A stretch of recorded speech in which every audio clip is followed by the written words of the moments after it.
ഹേ all good morning.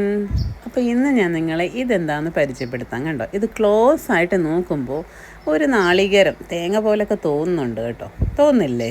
അതിൻ്റെ ഒരു തണ്ട് ഭാഗമൊക്കെ കാണുമ്പോൾ ഒരു തേങ്ങയാണെന്ന് തോന്നുന്നില്ലേ? അപ്പോൾ ഇത് തേങ്ങയല്ല, ഇതിൻ്റെ കൈവെള്ളയിലിരിക്കുന്ന ചെറിയ ചെറിയ കായ്മണികളാണ് കേട്ടോ. ഇതെന്തുവാണെന്ന് നിങ്ങൾക്ക് ഞാൻ പരിചയപ്പെടുത്തി തരാം. ഇതാണ് നമ്മുടെ കാപ്പിക്കുരു. ഈ കാപ്പിക്ക് നല്ല വെള്ള കളറിലെ പൂക്കളാട്ടോ ഉള്ളത്. പിച്ചിപ്പൂവായിട്ട് സാമ്യമുള്ളൊരു പൂക്കളാട്ടോ ഉള്ളത്. ഇത് പൂക്കുന്ന സമയത്ത് നല്ല മണമായിരിക്കും. നമ്മുടെ ആ ഒരു ഏരിയയിൽ ഫുള്ള് ഇതിൻ്റെ മണമായിരിക്കും.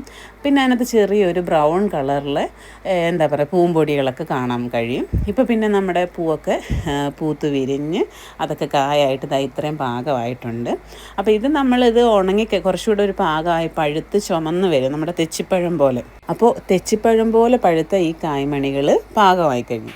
അപ്പം നമുക്ക് ഈ കാപ്പിക്കുരു അല്ലെങ്കിൽ കാപ്പിയുടെ കായ്മണികൾ നമുക്ക് എടുത്ത് വെയിലത്തുണക്കി കഴുകി വൃത്തിയാക്കി വെയിലത്തുണക്കിയിട്ട് റോസ്റ്റ് ചെയ്തെടുത്തിട്ട് പൊടിച്ച് നമുക്ക് കാപ്പിപ്പൊടിയായിട്ട് യൂസ് ചെയ്യാം. കാപ്പി ഉണ്ടാക്കാവുന്നതാണ് കേട്ടോ. വളരെ ടേസ്റ്റി കേട്ടോ. നമ്മൾ പുറത്തുനിന്ന് വാങ്ങുന്നൊരു ടേസ്റ്റ് അല്ല, എന്നാലും വളരെ ടേസ്റ്റിയാണ് കേട്ടോ. Thank you.